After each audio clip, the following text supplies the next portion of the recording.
Melrose, number 15 from Rugby, number 14 from Space, number 13 from Millar, number 15 from Rugby, number 11 Millar, number 10 from Red, and number 9 Drop, number 1 Jack Rugby, number 2 Milkirk, and number 3 Zagra, number 4 Angus Rugby, number 5 Captain Angus Johnson, number 24 from Scotland, number 7 in the Clover, and number 8 in the Fairfield. The white team, number 15 number 4, number 14 Matthew, number 13 and Mitchell.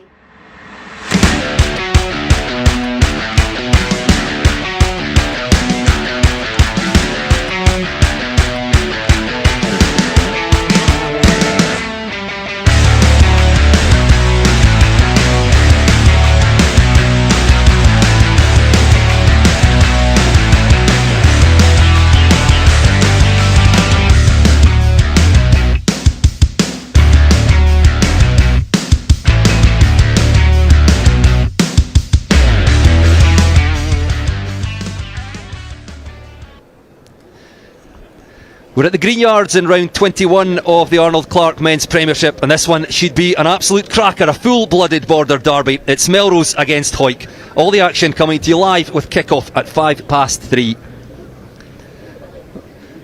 Well, good afternoon. Thank you for joining us for another fascinating match-up, a double header in the Arnold Clark Men's Premiership and the BSPC Border League as the two teams battle over 6th place in the Premiership and perhaps more importantly in the eyes of many spectators here this afternoon, fight for bragging rights in a local rivalry which dates back 140 years.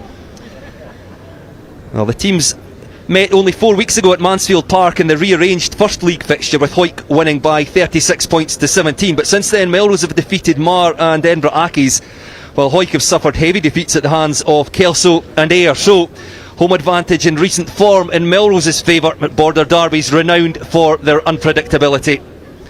And before we focus our attentions on this game, let's have a look at all of this afternoon's Premiership fixtures.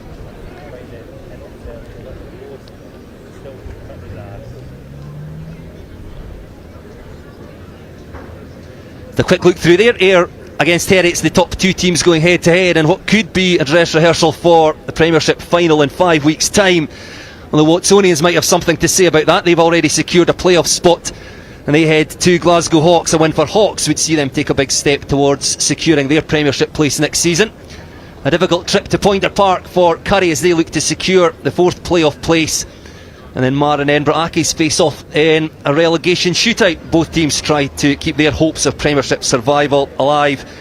And Selkirk, well, they still have an outside chance of featuring in the playoffs. They'll expect to pick up 5 points against relegated Musselburgh. And then, of course, our feature match this afternoon, Melrose against Hawick. Let's have a look at the teams.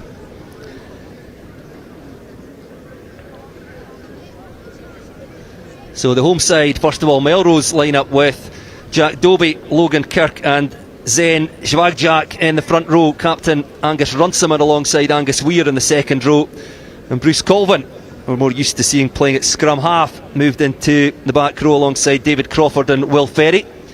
Half-back pairing of Doug Crawford and Rolly Brett. An all-Australian centre pairing of Declan Mokai and Corey Goldsborough, with Kieran Clark, Connor Spence and the Welshman Morgan Gabe in the back three.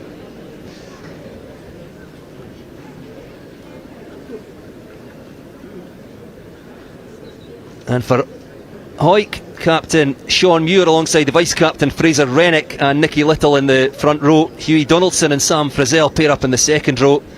And Russell Anderson, Marcus Brogan and Connor Sutherland form the back row. Half-backs Gareth Welsh and Kyle Brunton. A very experienced centre pairing for Hawick, Lee Armstrong alongside Andrew Mitchell. And vice-captain Kirk Ford joined in the back three by Matt Reid and Charlie Welsh.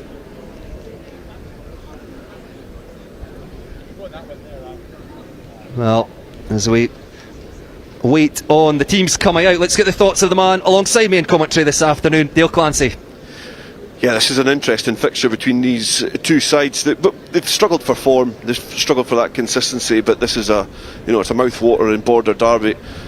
Years gone by when it would be soaking with rain on these cotton shirts. It's almost a premium VIP treatment for these teams on this nice surface here at the Greenyards. But there's a little bit of buzz about the town as you get a border derby here back at Melrose. So it's going to be an interesting battle between these two sides. But certainly, you look at the table, Hawick will be wanting to try and make sure that they kind of brush themselves off and get a little bit closer in behind Melrose and try and sneak away at that additional place in the league standings.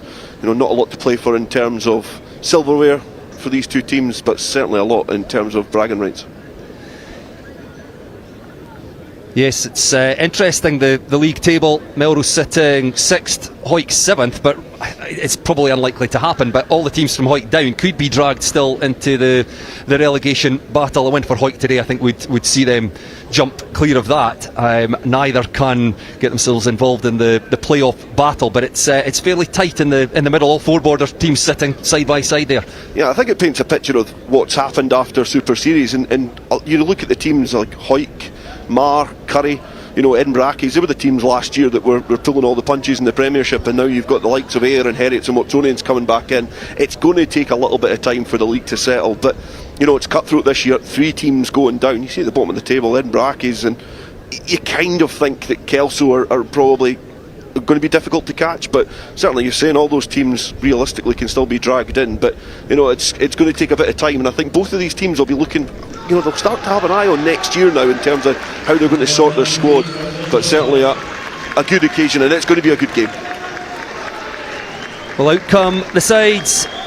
Charlie Welsh on his 50th appearance for Hawick, leading the team out, playing on the left wing. His brother Gareth Welsh, the scrum half.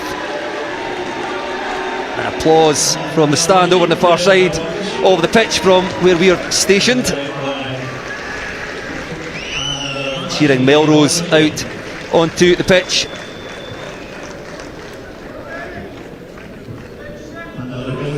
Charlie Welsh was a player made his debut against Jed Forest in the Border League a couple of years ago. It's great to see he's nailed down a position in this team, in this Hawick team, which has been successful over the last couple of years, but certainly a good occasion for him to get his 50th appearance. David Young, the man in the middle today, assisted by Mary Pringle and the evergreen Bob Nevins. Good spirits before the game, and it will be Hawick to kick off. Captain! Yep! Okay, on the whistle. Towards the scoreboard end here. Time's on! A loud blast on the whistle of referee David Young. It's this Border derby underway. Well challenged for by Hawick. Taken into contact by Marcus Brogan. It's an early raid by the visitors. Sean Muir, the captain. 258th appearance for the side today. Hugely experienced out into the midfield, and Connor Sutherland, the number 8. So options both ways here for Hawick. Gareth Welsh keeps play going to the right, thumping tackle on Andrew Mitchell. Melrose contesting the breakdown fiercely there. Still on the Hawick side, back in the Melrose 10 metre line. Welsh digging for it, uses Hughie Donaldson. Drives through the tackle of his opposite number, Angus Weir. Good quick ball here for Hawick, loose pass, but it will stay in Hawick possession. Back to his feet jumps Charlie Welsh. And brother Gareth sweeps the ball off again to the captain, Sean Muir. So Hawick lost a little bit of ground here, still in possession. Welsh glances to the left, off he goes to the right, and Kyle Brunton sends that ball cross field, and nobody there for Melrose. It's a good take by Matt Reid on the right wing for Hawick. Breaking tackles up into the 22. Referee playing an advantage. Just outside the 22. Welsh spots half a gap that's closed quickly on the scrum half. So we'll come back for the penalty, but a great start for the visitors, winning the ball from the kick-off. Penalty without the ball. Putting huge amount of pressure on Melrose in the early stages. Yeah, great ball retention from Hawick, straight from the kick-off. Welsh getting a good paw to it, bringing the ball back. But since then they look like a side that are trying to make amends from after getting 93 points put on them last week by, Ayr, which I think everybody can vouch for. Ayr are formidable this season, but they look like they've got a bit of direction. They're up for this game, and they've taken it to Melrose in the early stages. I think there was a hint of offside with that cross-field kick, but it was certainly well judged, well balanced, and it's given Hawick a bit of momentum and an opportunity here. So the ball taken in the middle by Hughie Donaldson, and Hawick pile into this. Retailed though by Melrose, the ball goes down. It's there for Welsh. It's out to the backs, just dropped off to Lee Armstrong, almost bursting through the inside centre. Quick ball again, Sean Muir driving into the tackle of Corey Goldsborough. The Australian's been turned over though. Here go Melrose, looking to play out of their 22 through Morgan Gabe. So chance lost by Hawick, unable to capitalise on the line out, 5 metres out. Melrose surviving, will set up for the clearing kick here. Doug Crawford. It's taken on halfway by Kirk Ford. Matt Reid, fancy footwork, trying to weave his way through the defence. Kirkford there in first receiver. Melrose defence again holding firm, but it's all Hawick in the early stages of this Border derby. Release! Again making good ground through the forwards. Inside ball there by Kyle Brunton, looks suspiciously forward. The referee says play on. It's still there for Hawick, centre field. Off they come to the left, and Sean Muir again. It's through a power of work.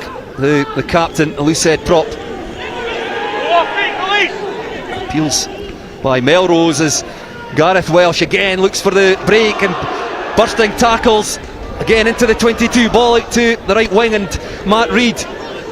No hands. Hawick in their second visit to the Melrose 22. Can they capitalise now? Back to Nicky Little, the tight head prop. Hands in though from Melrose, and first man in was Will Ferry, the number 8. Great work from the Melrose back row. Ball thumped off into touch. Melrose survive again.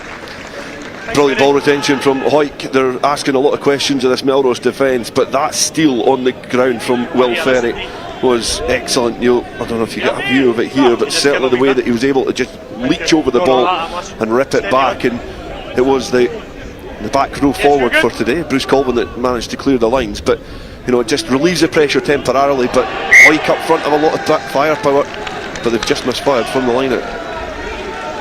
Up here, part of the line out. Yes, knocked on, so this will be a Melrose put into the scrum. He mentioned Bruce Colvin there, had a quick chat to him before the game, wearing number 6 today. He says, if the numbers get any lower, I'm retiring. I can see number 2 on his back.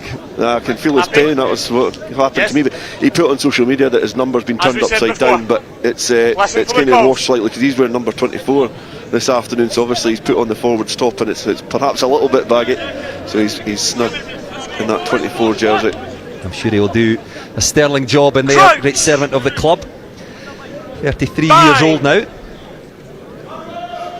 David Crawford, about 39, so he's not even the oldest. They're very experienced, and Will Ferry winning that turnover. Played for the Southern Knights in Super Series Rugby. Melrose with their first real possession. It's been all Hawick in the early stages. What can Melrose do here, just on their own 10-metre line? Tackled by Charlie Welsh, kicked through by Connor Spence, but the referee will come back for the Melrose knock-on. I like the balance of running from Gabe. He's a slight fullback. He's quite similar to Kieran Clark in his stature, but I like the way that he kind of ghosts along, has that kind of arc in run, and then looks to have a right bite into the defensive line. It was well read there by Welsh and Mitchell in defence from Hawick, but you can see he's been an acquisition for this Melrose side. Gabe at fullback with number 15. He's certainly going to have a lot to say. On a dry day here at Melrose, you would imagine that there's going to be a lot of opportunities for the speedsters, likes of Gabe and Welsh, certainly to put their imprint in this game. Crouch! Yes, conditions just about perfect here at the Greenyards. The artificial surface, no real wind to speak of. Keep the height.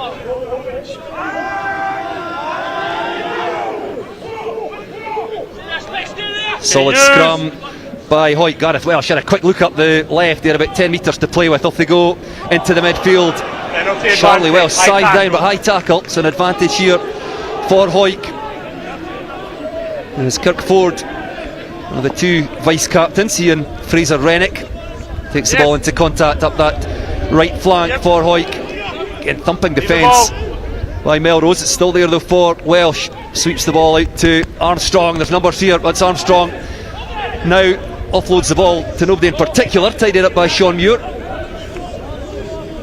Welsh throws the dummy, but Melrose alert to that. Zen Zvagzak in with the tackle. Referee still playing advantage. Charlie Welsh in there now, playing scrum half. It's a long advantage. We'll head back centre field. That was a high tackle by Melrose.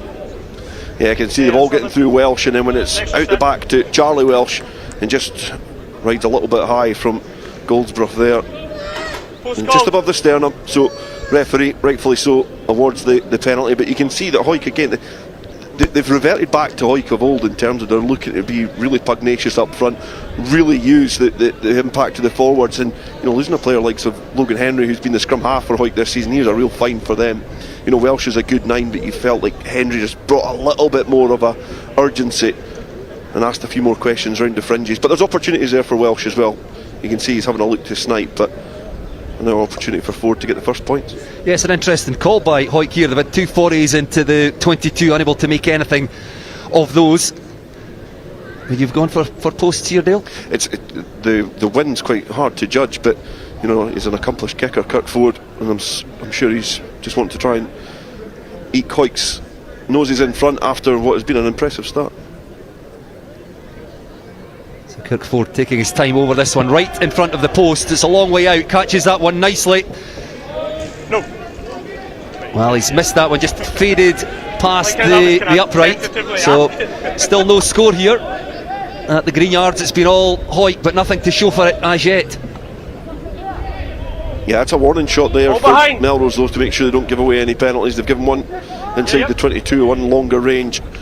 Kirkford is dangerous from that boot, but it's just drifted towards the left-hand side there. But Hawick get another chance to Anderson to try and launch a counter-attack again. All possession now for Hawick.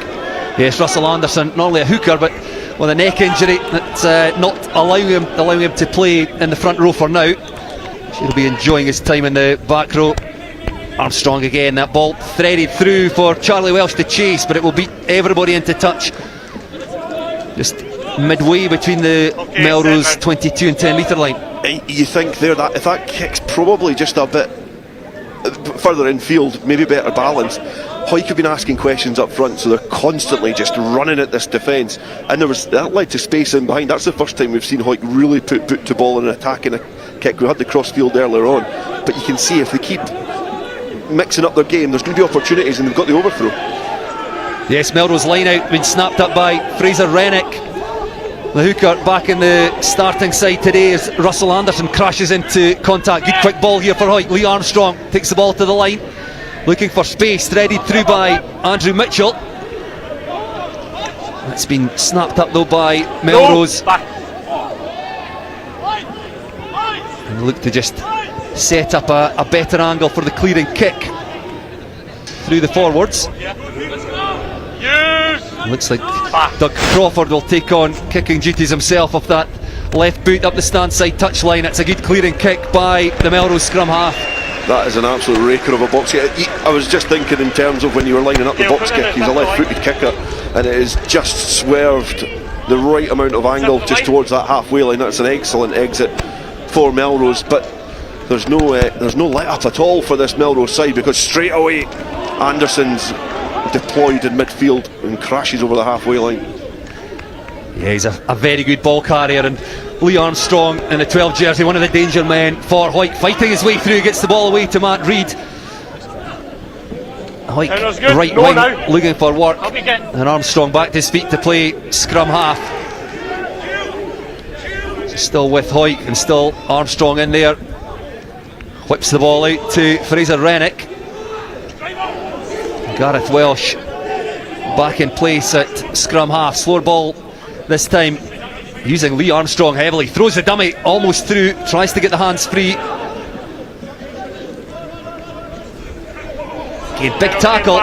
Nicky Little taken without the ball. So the referee playing an advantage here to Hawick. Let's have a listen to what the referee's got to say to Melrose here.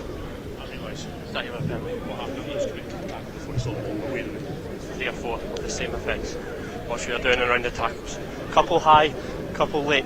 Okay? Late. Yep. After those races. Yeah, late.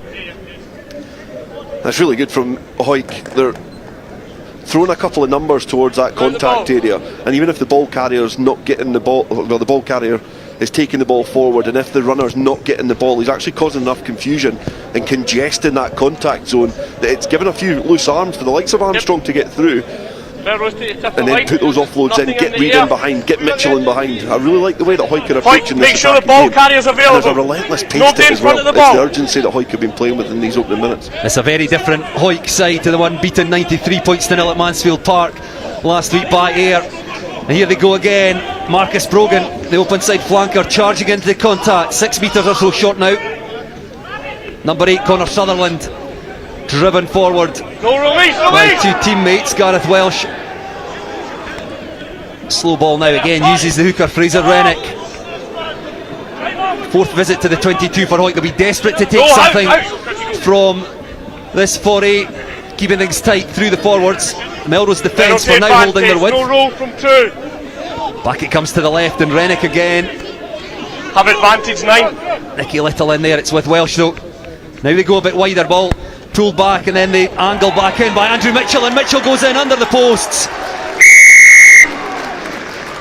Well, it's been a while in coming, but Hawick do take first blood here, and it's through the outside centre. Andrew Mitchell. Your head's down, I need you up. Excellent try from Hawick, and it's what they deserve after 12 minutes. They've been relentless, they've come out the sheds with great intent, they've been accurate with the ball in hand, they've been physical and aggressive up front as well, and that was a mix of both. They were able to take the ball forward, use some of their big ball carriers, and you see here, that pivot there from Hugh Donaldson is essential in fixing that defence. And then when Brunton's wrapping round, Melrose are thinking that it's going to be going out to the backs, but just sitting in that pocket was Andrew Mitchell, as always. You know, Mr. Reliable in a white jersey, and he just slices through that Melrose defensive line underneath the stick, and then Kirkford slits the Kinlan, and it's a full 7. And you've got to say it's just what Hawick deserve after what's been an impressive opening 13.5 minutes. Yes, well, it took them their 4th visit to the 22, but as you say, no more than they deserve. Another look at it here, just the angle back in. Andrew Mitchell just catching the defence unawares, and on your screen there, Kirkford adds the extras. That's Melrose 0, Hawick 7 with about 15 minutes played here at the Greenyards. It's been really good pace from Hawick, and you can see there just that replay. There's about 5 or 6 Melrose defenders just not aware of the angles of running, and it's up to Melrose now to see how they respond. Well, a bit scrappy now there, Hawick trying to keep the ball alive, but goes into touch. Bob Nevins down here puts the flag up, and that will be Melrose ball. I don't recall them having possession inside the Hawick half so far. Melrose ball. No, straight from the kick-off, Charlotte Welsh's flat back on 5 seconds. It's been until now that Melrose have been sitting digging deep, and they've been defending hard. They've only conceded 7 points. I think that's probably a bit of a win for Melrose, but now's a chance for them to get the ball in their hands. But overthrown line out yet again. Yep, Logan Kirk with the hooker for the second time, and the ball makes its way out to Lee Armstrong. Got a big boot in him, the inside centre, and pushes Melrose back into their 22. Well, it's a good clearing kick, takes play up to halfway, in fact just on the Hawick side of halfway. That was a good kick. Yeah, it looked like it didn't come off his boot as planned, but it's got a good bit of distance and takes him back into Hawick territory. But it's a second overthrown line out that we've seen from Melrose, so Kirk's going to have to get his arrows right to make sure he finds his target in the line out, because all you're doing is you're giving possession back to Hawick. You're giving them that urgency, that momentum to just pepper the defensive line yet again. So you can see there it's a bit of a gain for Hawick more than anything. It's a raker of a kick downfield from Armstrong, and then return back from Spence. So they've been able to eat away at a bit of territory, but they've not got possession back, Hawick. But yeah, Melrose yet to settle into this game. Not really looked like thrown a punch so far. Well, everybody having a breather for now. Some treatment too. It looks like Fraser Rennick. What's impressed you most about Hawick? Because it was, as we've said a couple of times, they came here off the back of a heavy defeat, 93-0 against Ayr. It would be very easy for their heads to go down. Probably the ideal for them was to come into a border derby, because it's really helped them get their tails up. What's impressed you? Yeah, I think the pace and the physicality. I don't think last week they rolled over and got their bellies tickled by Ayr. They're not a team that does that at Mansfield Park, but you know, they've came out with a real goal of making sure that they make amends, and you can see that there's just a good character about them this afternoon. So you know, it's early stages in this game, but you can see big players like Sutherland who's just thrown it off the top, certainly making an impact. Well, speaking of making impacts, Lee Armstrong has very much been to the fore. That ball charged down though, bounces kindly for Kirkford. Tries to buy some time for the support players. Did well, the Hawick fullback, tidy up the rebound there. Angus Weir making an absolute nuisance of himself on the floor. Middle son of Doddy Weir. No, ball's lifted. It was Russell Anderson again, blindside flanker. Gareth Welsh will be very happy with the ball he's had from his forwards so far in the game. That kick through tidied up by Corey Goldsborough. Melrose outside centre. Then Shvagjak takes the ball into contact, squirts out the back of the breakdown. Still with Melrose. They just need to build some phases, build themselves into this game, because they've had no possession to speak of whatsoever in the opening 16.5 minutes. No off feet 12, thank you. And Jack Dobie just on the Melrose side of halfway. Doug Crawford out to Rolly Brett. It's a big tackle on Will Ferry. Russell Anderson in there again, yes. There's a hint of space out here in the right wing for Melrose. Connor Spence tries to wriggle his way clear. It's now with Doug Crawford. Still in, still in. The best spell of play, the only spell of play really in attack for Melrose so far. Stretching that Hawick defence from right now across to the left, and up goes Morgan Gabe. Throws the ball rather speculatively in field. The referee saying it was forward, so playing an advantage, but it was snapped up by Connor Sutherland. Stop. The referee allowed blasting the whistle. I think an injury perhaps to one of the Melrose players.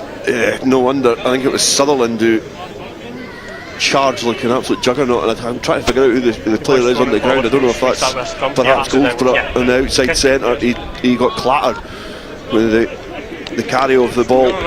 Good opportunity. I've been impressed with the way that Melrose have reacted after conceding that try. Here's the link up, Gabe getting a little bit of space, but when it's gathered there by Sutherland, you just see him go straight over the top of the Melrose number 13.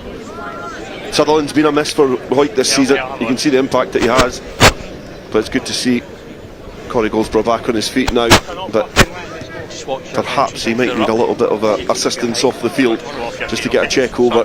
You might see a slight reshuffle, but I've got to say I've been impressed by the way that Melrose have reacted after conceding that try.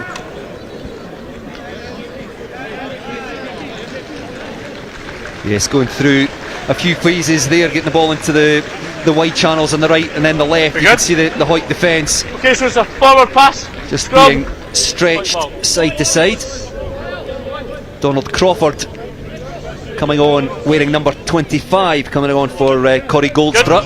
I'm not sure if that's a head injury assessment, whether we'll see Goldsborough back, but Donald Crawford, very capable replacement. A remarkable return to fitness as well. He's been out for a duration with a really serious injury, and it's great to see him back in first team rugby in Melrose colours.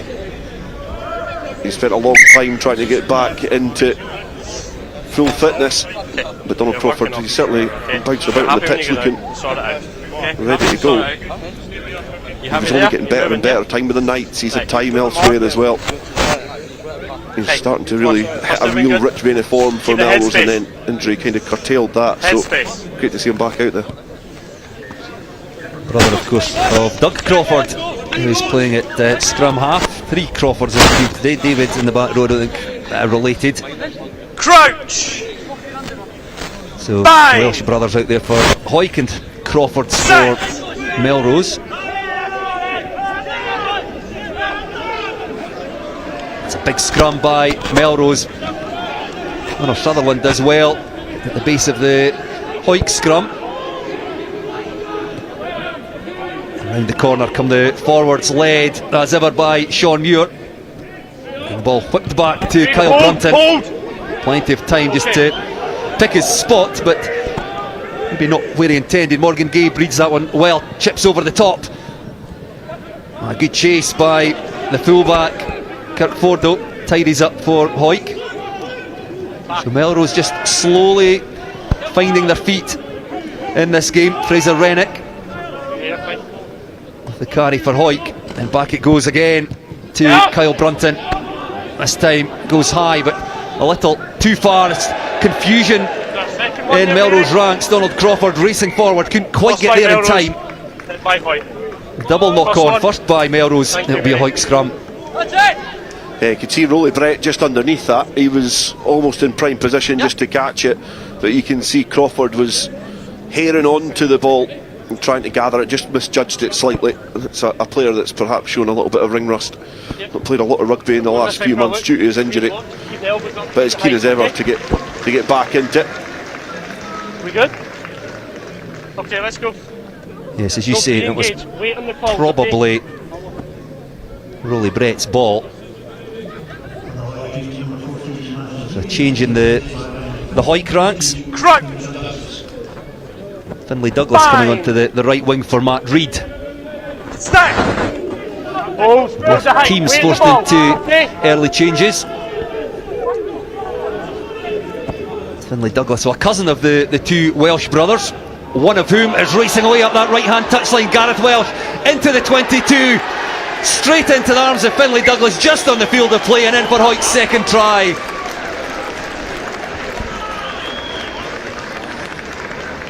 Difficult to even script that. It was a great break. The scrum this time was pretty steady for both sides, but Sutherland he deployed the ball very early into the hands of Welsh, Okay, I understand. I'll speak to him as well. And the ball started getting Yeah. Thanks, Vinny. haired up the park. And you can see here, Sutherland quite quick, a bit of pressure from Colvin, but Welsh then split through the challenge from Bruce Colvin. Then a couple more, trudging up the tram lines, and then a great pass into the path of Finlay Douglas. And he's been on the pitch, what, 13 seconds? Gets over the whitewash. And just when Melrose are starting to get into the game and start to find themselves, it's a sucker punch of a try to concede into that corner. And Hawick stretch their lead. Well, that is clinical by Hawick. Connor Sutherland with the pick up from the scrum, feeds Gareth Welsh. A great run by the scrum half, and then feeds his cousin Finlay Douglas just on the field of play. Second try, the conversion attempt from out wide. Again, the flags stay down, but Hawick with, you've got to say, a very well deserved 12 points to 0 lead.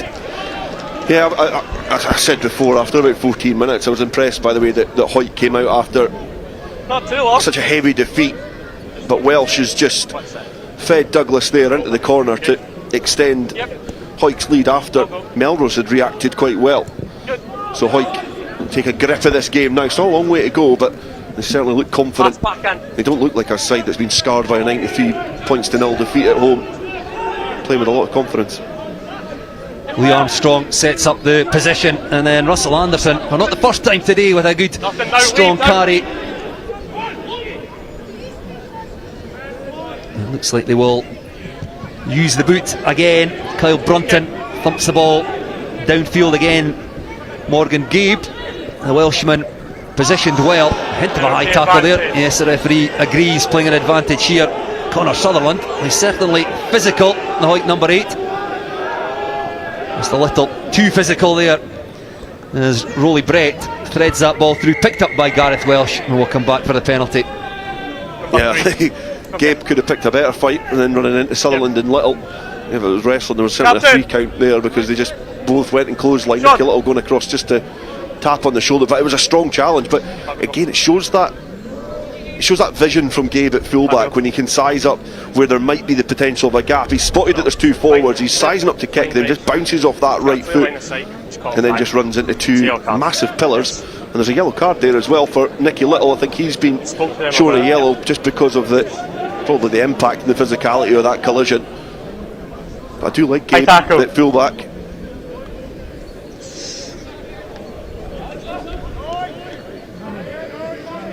So 10 minutes in the sin bin for Nicky Little.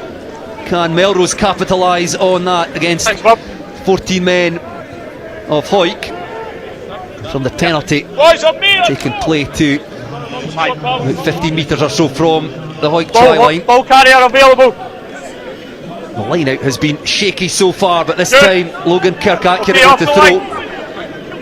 And the ball funnelled back into the hands of the Melrose hooker. Still working its way towards the line. Taken down by, I think, Marcus Brogan, legally so. So it goes to that Melrose back division. And Declan Mulcahy, the other Australian, in the midfield. He's lost his partner Corey Goldsborough, replaced by Donald Crawford. So Melrose then, their first real opportunity in the 22s in. Jwag Jack, out to go wide. Crawford straightens, darts into contact. Good quick ball here for Melrose, back to Logan Kirk, who started it all with the throw into the line out. And the number 8, Will Ferry. Good play here by Melrose, although Hawick look like they've held their man up. Trying to win the turnover here. It's back there though for Melrose. Did well to present that ball. It's Jack Dobie now. Rolly Brett lurking out here on the right, pulls the ball back to Crawford, straightens again. The replacement outside centre, going close twice. Back to the captain, Angus Runciman.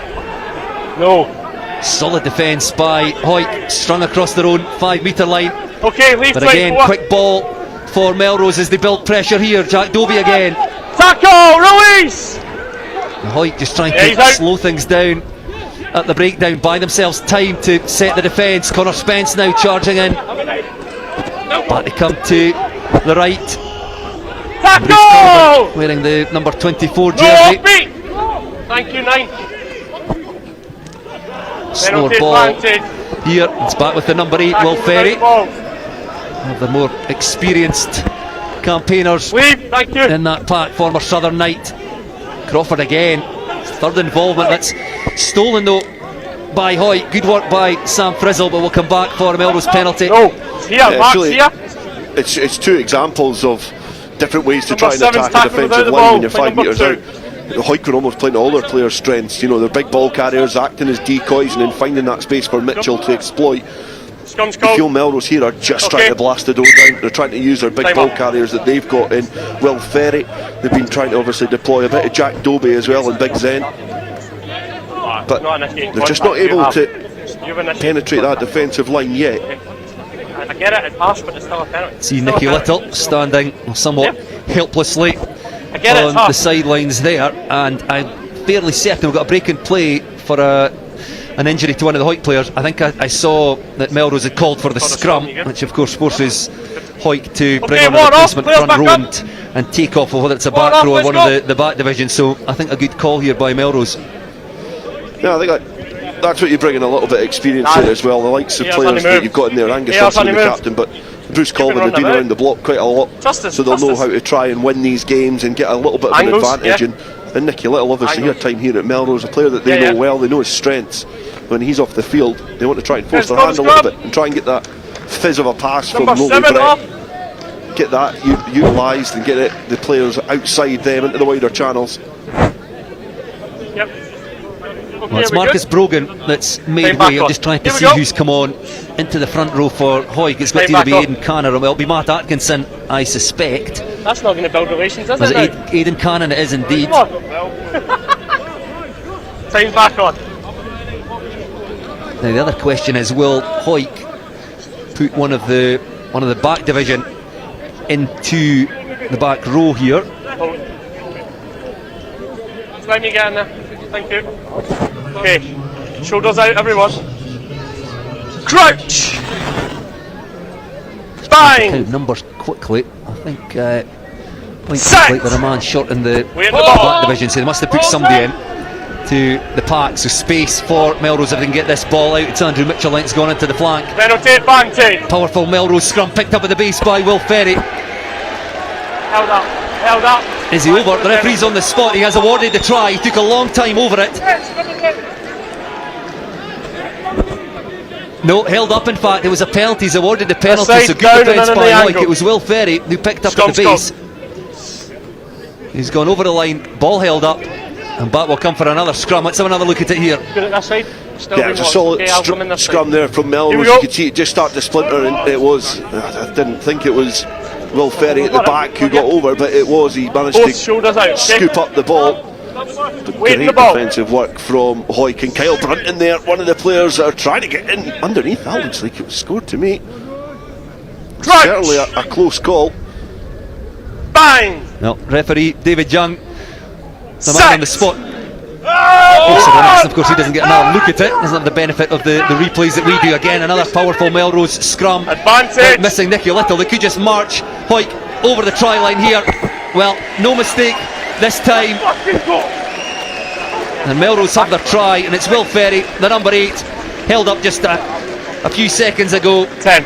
but the power of the Melrose pack. And it's Will Ferry who gets Melrose on the scoreboard after half an hour. I think Hawick done very well, I think, to keep that scrum intact, because they were in danger of, well, you can see there the outstretched arm from the referee. Another penalty coming the way of Melrose, but they marched over the line, they got the try, and they get off the board. And it goes back to what you were saying before, Bruce, in terms of that call to make that change. Cannon has been squeezed there in that scrum, and Hawick being marched back. Even with little on, Melrose had the upper hand, and it just gives them a little bit more of an impetus up front. And they've taken full advantage and added the extras as well through Kieran Clark. So Melrose 7, Hawick 12. 31 minutes played here at the Greenyards. Hawick have been the dominant force for most of this game, but Melrose striking on their first real opportunity.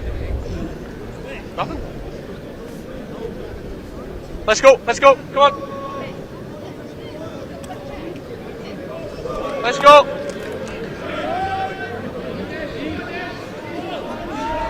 So Hawick won't want to cede momentum here to Melrose. Try and re-establish a position inside the Melrose half, and that's a good chase by Finlay Douglas, second try scorer. Melrose, you would think, looking to set themselves up for a clearing kick here. Doug Crawford again with that left foot, just steps away from the ruck, sends the ball high. It's a good chase and can be taken cleanly by Hawick, snapped up by Rolly Brett. So suddenly things going the way of the home side.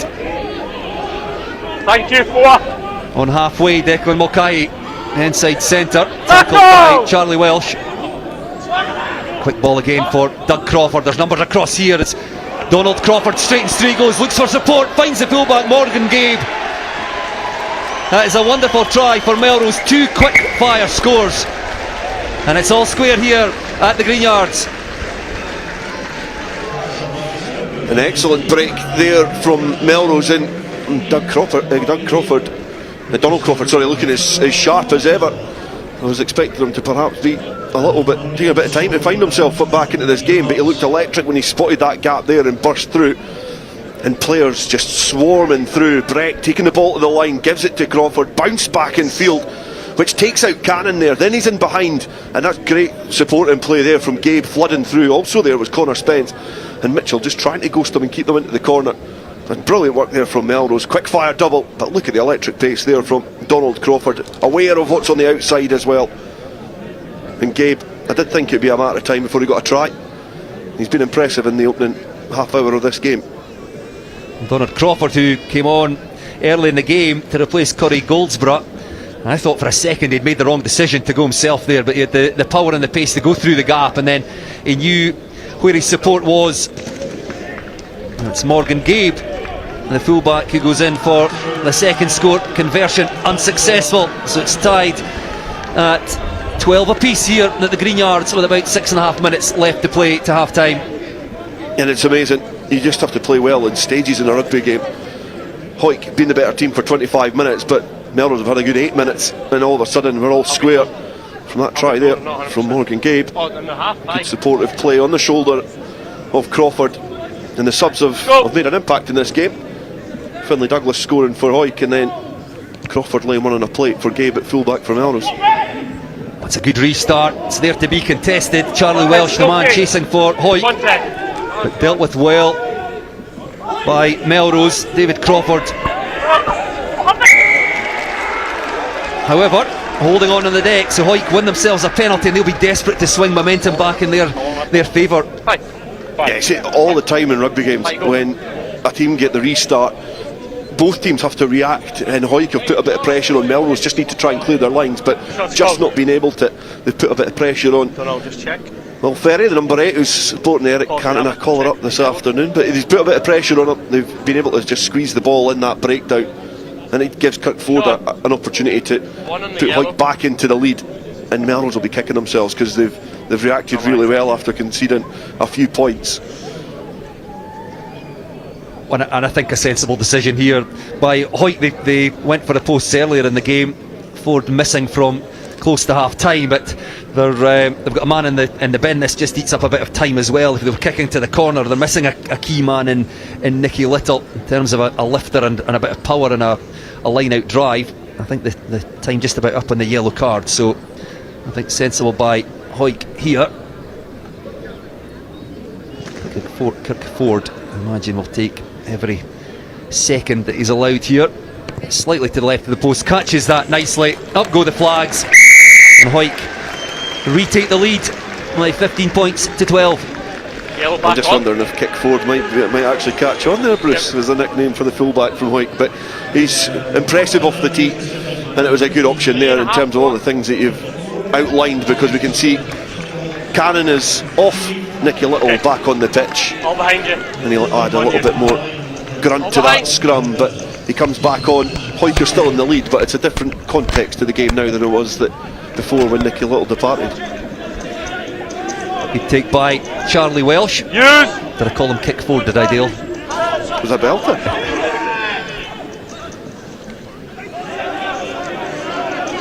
Sam Frizzell, second row, setting up the angle here for the Hawick clearance. Gareth Welsh takes on kicking duties himself. It's a low ball, didn't really allow the Hawick chasers to get there, and thumped across field by Morgan Gabe. This might work well for Melrose. Brilliant vision from the fullback. In the end it comes to nothing, but he saw something that I don't think anybody else saw on the pitch. Yeah, when he started sizing it up, you could see, just having a glance from a commentary position, you can see right into the corner there was no Hawick players. I don't think it came off the boot of the player. I think he tried to get a little bit more distance on it, but the bounce was kind, fell into the hands of Crawford, but he's just been escorted off the field by... Well, it was a pumped up Hawick defence. Every collision, every contact that both of these sides have, there's a bit of a Ben Earl celebration after, because you could see that Finlay Douglas was certainly enthused by the Hawick's effort to get Douglas Crawford off of the Donald Crawford, sorry, off of the pitch. But it has been physical. It's been an entertaining game. 15 points to 12. Even after about 10-15 minutes, when it was still almost scoreless, it was still an entertaining encounter. Both sides approaching it in the best manner, playing some open, expansive rugby. Need a hand? Okay. Things back on. Short break in play for some treatment to, I think it was Sam Frizzell. So around about 3 minutes to play to half time. Hawick holding on to that slender but certainly deserved advantage. Good take from the line out. Trying to suck in Melrose defenders, perhaps buy themselves a penalty here. Gareth Welsh reaches in for that one, sends it downfield. Taken well at the back by Kieran Clark. Then Zvadjak, the tight head prop Polish international, with the carry, and then back to go to the left. Okay, certainly leave have now. numbers up on Hawick there. Just stay, yeah. Perhaps could 9, have no. put that ball through the hands, but Doug Crawford now, again with an educated left boot, allows his chasers to get underneath. Nobody gets hands to it, bounces into the hands of Nicky Little back in the field of play after his yellow card. So Hawick on the attack again around about halfway. Good tackle on Marcus Brogan. Back to Brunton, whips it through between the forwards. It's a lovely pass over the top by Lee Armstrong to his centre partner Andrew Mitchell. Stay there. Hawick making good ground up the left touchline. Well, that was intended for Sean Muir. He let it go thinking he perhaps had somebody outside him, didn't want to knock the ball on, but it's been snapped up by Melrose, lifted off the deck to Doug Crawford just to keep things moving quickly. Declan Mulcahy, good footwork from the inside centre. Leave. Eventually taken down by Gareth Welsh. That's good hands by Melrose down that left touchline. Kieran Clark looks inside, can't quite get the ball into the hands of Doug Crawford, or Melrose would in, and that would have been a lovely try. Just think this is the type of game that Melrose want, a fragmented defence that they can try and pick off, and they've done all the right things up that stand side, interlinking play, but the pass from Kieran Clark, it's just not good enough to get back inside. Donald Crawford doing well to just bring the defender in. That's the easiest of passes to float into the path of Doug Crawford, who's doing a textbook run from a scrum half. That's a great angle of it. You can see fixing Charlie Welsh there. Clark, all he needs to do is float it into the hands of Crawford and he's in for a score. Melrose would go down the tunnel in the lead, but just a bit slack from the left winger. It's 2 or 3 times that Melrose have manufactured a situation on the short side where they've been numbers up, and maybe should have put it through the hands a little earlier, back close to their 22. Just caught not quite getting their numbers right in defence. And I'll tell you who's been at most of the heart of it since he's come on, has been Donald Crawford.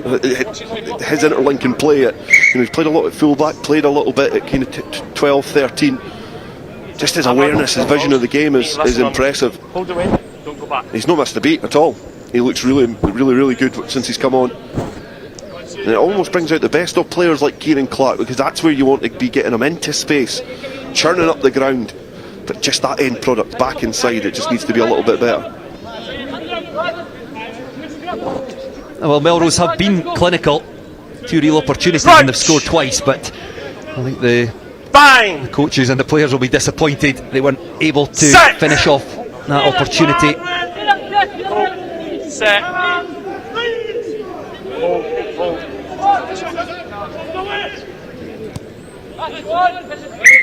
Jeremy Bone in the background there, just trying to edge sideways and get out of the camera shot as the referee blows for half time.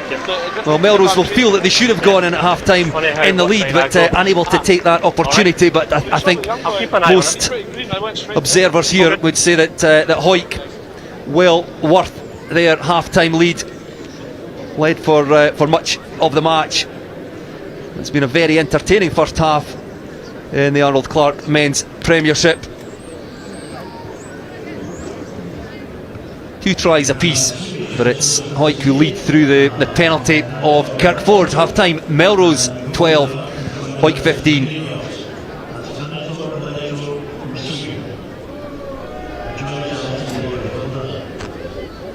A few more scenic grounds in Scottish rugby, looking over the stand to the Eildon Hills.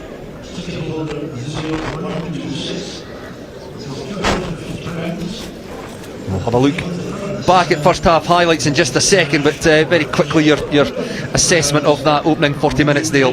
It's been a really entertaining game. Hawick have came out at the start with a really good attitude, and Melrose have reacted incredibly well. You think, after what you've said, is, you know, Hawick probably in the balance of play deserve to go down the tunnel at half time in the lead, but they've had few opportunities as well. They've just had a little bit more possession, but certainly been a good start from Hawick, and it started with this missed kick. Yes, the penalty attempt by Kirkford.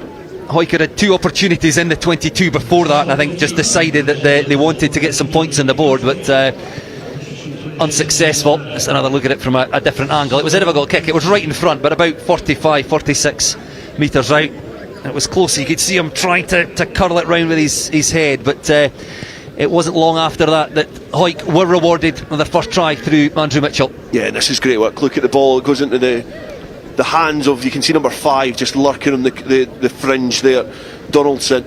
Eventually he grabs the ball, and the Melrose defence for the time before this had just been peppered with the big heavy runners, and all of a sudden a little bit of cute interlinking play, find some space for Mitchell, and it's been a little bit of the contrast between both sides. I feel like Hawick have really approached this game looking to really use the strengths of their players, likes of Mitchell and likes of their big ball carriers. But that was a really well worked try from Hawick, and you can see, just asking a few questions of the Melrose defence, it starts sliding along towards the right hand side as we were watching on there, and it just allows a huge gap. You get a better angle yet again for Brunton, just offloading into the path of Mitchell, who scores yet another try in the Premiership this year.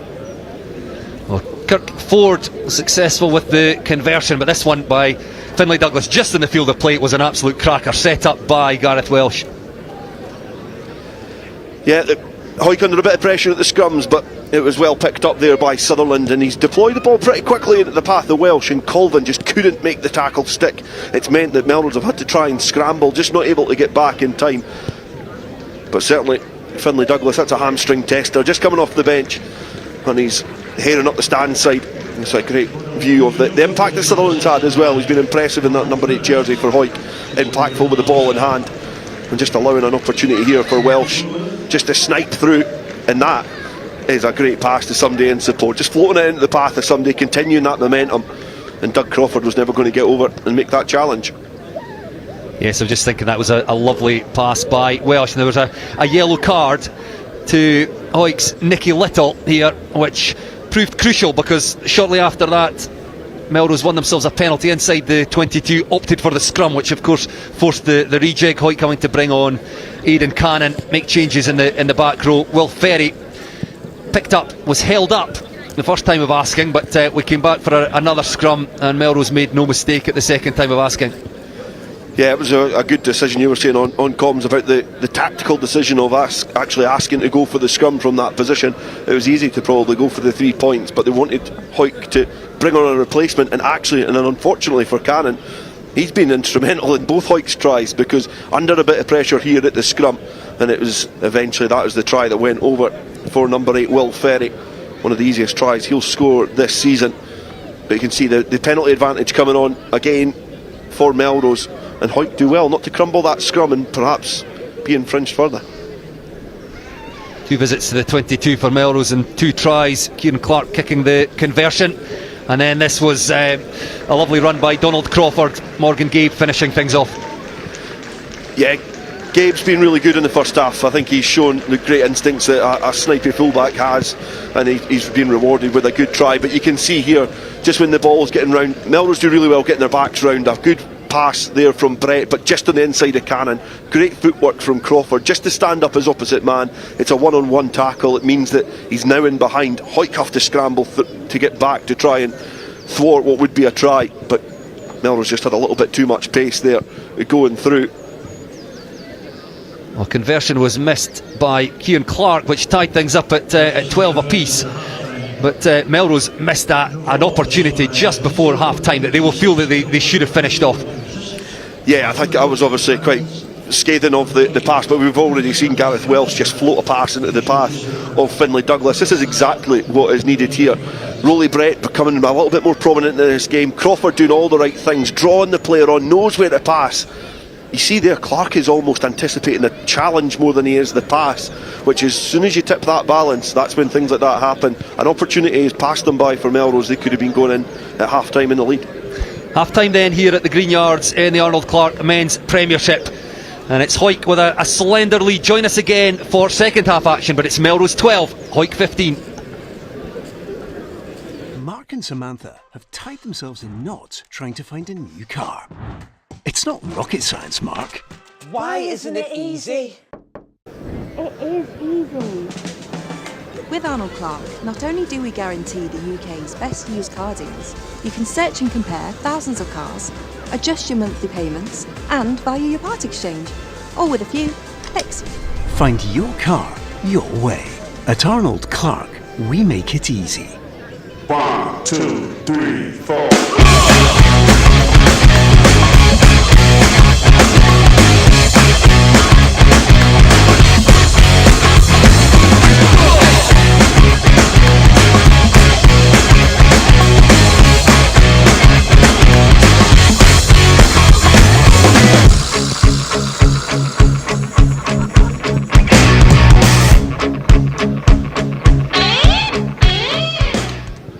No one was born a hero. It's an everyday journey. There are no shortcuts, no days off, no perfect scenarios. Things won't always go the way you expect. But overcoming challenges is part of the game too. Your time is now. When passion runs through you, become your own hero.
Really got a rumble on here, those two phases, lightning quick.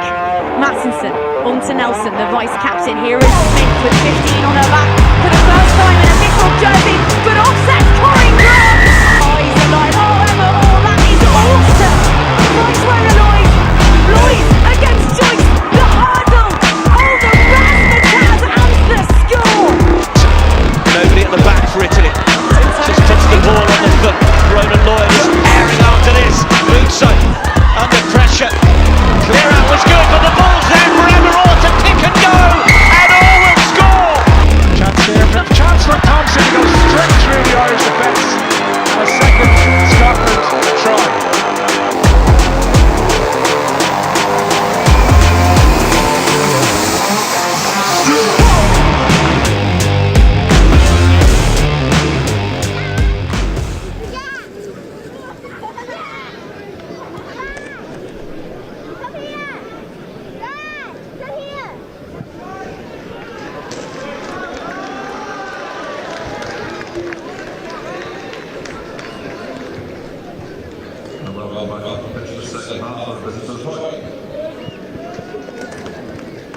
With sides coming back out for the second half, what's been said in the changing rooms, do you think, Dale? I think much of the same from both sides. I think Hawick will be saying, you know, let's try and start the second half with a little bit of urgency, a little bit of intensity that we did in the first half. Melrose will probably want to get out the blocks a little bit quicker. I think in the first 40 minutes it probably took them about 25 to really get into the game. But I think they've shown that they've got the backs that can certainly stretch this big Hawick team. You know, players like Brett and Crawford have really shown what they can do. Gabe at fullback's been impressive, and it's all balanced off from some impressive work in the forwards as well. So I can see Ben White's out there for Melrose as well in the front row, so a forward replacement. So they're obviously looking to try and match and keep the, well, not match, but keep the intensity up front in the scrum. Sorry, Bob. Mary Pringle, they are on this side racing across. Reminder of the man in the middle, David Young. Hey, Captain! A good first half. Didn't have much to do, to be fair. But it's that yellow card to Nicky Little. So it's Melrose who get the second half underway. Lee Armstrong just feeds Russell Anderson. The first mistake made by Anderson, who was excellent with ball in hand in that first half, but knocks the ball on in contact, and that gives Melrose a scrum in the very early stages of the second half. Yeah, that's what Melrose would have wanted to do. You know, put a bit of pressure on Hawick at the Listen to start the calls, of this half. no free engage. And it's a first scrum of the second half. You can see as well, we're trying to get all the replacement. You can see Ben White, he's come on for Jack Dobie, and you can see that also Townsend has come on for Donald Crawford. So Luke Townsend on as a replacement, so Donald Crawford been withdrawn. Interesting, we'll have a chat about that in a second, but here go Melrose from the scrum. Well, that was a thumping tackle as I think it was Will Ferry lifted the ball to Doug Crawford, who was just absolutely smashed by his opposite number, Gareth Welsh. I think either forced a knock on or a forward pass. Good work by the Hawick scrum half. Yeah, and another scrum half has had a bit of time in the back row as well. You know, at the start of the season he was covering both positions, so he's a hardy number 9. He likes the physical elements of the game, much like Bruce Colvin, who's now playing in the back row for Melrose this afternoon. And it's turned the ball back over into a Hawick position. Let's go. It's a game of fine margins, 3 points between these two sides, so these little moments in the game are going to be important so that no team builds up any momentum. So Hawick will be grateful that they've got the hands on the ball. Chance to hold the weight, let's go. Gareth Welsh, the man who won possession there for Hawick. Flips the ball out to Brunton, and then Armstrong, the man with the big boot, stays in the field of play though. And once again Morgan Gabe well placed at full-back. The Welshman dances his way off downfield. The tackle made midway between the Hawick 22 and 10 metre line. So Melrose with possession. Angus Brogan trying to win it back as Angus Weir skips his way out of a tackle. He's got Will Ferry with him. Ferry already with one try to his name. Eventually taken down 5 metres out. Hawick defence scrambling to reorganise as David Crawford now with the carry. Doug Crawford, the scrum half, uses the forwards out to the Polish international Zwagjak, and coming at a pace there it was Rolly Brett, the stand-off, and just sides his way through the Hawick defence, and Melrose with the score early in the second half. You can see why he wears a scrum cap now, the fly half. I've been impressed with him at 10. He plays a lot of his rugby, certainly when he stepped up to seniors, and he's had a bit of time with a knee injury. He's been in the wider channels in the backs, but taking a more prominent role at fly half. But this is probably not what we're used to seeing from the fly halves, but good patient build-up play from Melrose, setting up camp outside of the 5 metre line and then just propelling into contact there, just trying to pick off a weak shoulder. Kirk Ford was there and was confident that he was going to be able to bundle his way over. Rolly Brett scores an impressive try, and it's the first time Melrose have taken a lead in this game. You took the words right out of my mouth. Dale trailed for the whole of the first half, tied things up at 12 apiece at one point, but they go into the lead for the first time, and It's Rolly Brett, the fly half, who perhaps unexpectedly, coming at a pace, was clean through the Hawick defence. The Melrose, perhaps wisely, not keeping things too tight for too many phases. Another look at it here. You can see with the grey scrum cap, Brett timed his run perfectly, dots down under the post, the easiest of conversions for Clark, and it's Melrose 19, Hawick 15. Yeah, it was a good try. I was saying I've been impressed by Brett. I've been impressed by the way that he floats. He's got a fizzing pass. It's quite flat to the line, so it's one of those really dangerous fly halves that if it works, it's really dangerous. But if it doesn't work, it can be picked off quite easily. So it'll be interesting to see how he spends the rest of this game and gets Melrose onto an attacking platform. And just in the little break of play, Russell Anderson was getting a little bit of attention, the number 6 for Hawick, but he's back on his feet and we're back underway. The Melrose possession from the restart, leading by 4 points. 3 minutes or so into the second half. Another contestable kick from Melrose, and it comes back on their side. Morgan Gabe hoping for a kind bounce, he gets it. He had men outside him, instead tried to accelerate through a gap. He's been impressive, the Welshman at the back for Melrose, and now they thump it off downfield in the direction of Kirkford. Just outside his 22. Keep moving. Sends it back down towards Townsend. Keep going back, 10. On for Donald Crawford. Bit of a kicking battle here off the side of the boot, and that particular duel won by Melrose. Yeah, it was good from Melrose. It's good from both sides. You can see Brunton there when he's exiting from his 22. He knows he's got a tight angle to deal with, and he's executed that banana kick off of his right boot pretty well. He's got up towards the halfway line, but again, Melrose is growing in confidence. I think they know that, as I say, they've got the backs that could do a bit of damage. Line out ticking now as well as they've hit their target, and they get them all rolling. Ball in the hands of the hooker, Logan Kirk. With a difficult time with the first few line outs. Seems to have found his arrows. Taken in by Melrose, held up by Hawick, and it's a good turnover by the Greens. A couple of slaps in the back of the head for Hugh Donaldson. A couple more slaps in the back as well. The appreciation shown by his teammates for keeping that ball tight in the nucleus of that rolling maul. Just suffocated any opportunity for Melrose to get that ball recycled out and get it into the wider channels. Good defensive work. There's going to have to be a lot of good defensive work from both sides. Attacking wise, they're both really physical. They've both got game breakers, so they're going to have to be accurate in the contact area. The defence was physical in the first half, both sides as well. You'd expect nothing less than a border derby. It's a double header.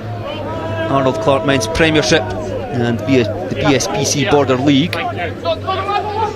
So Hawick then using Lee Armstrong as the battering ram. Takes play up towards halfway.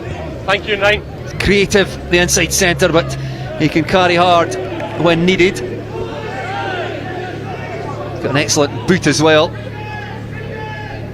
Onside. Kyle Brunton sends the ball skywards. It's judged well over on the far side, I think, by Morgan Gabe again.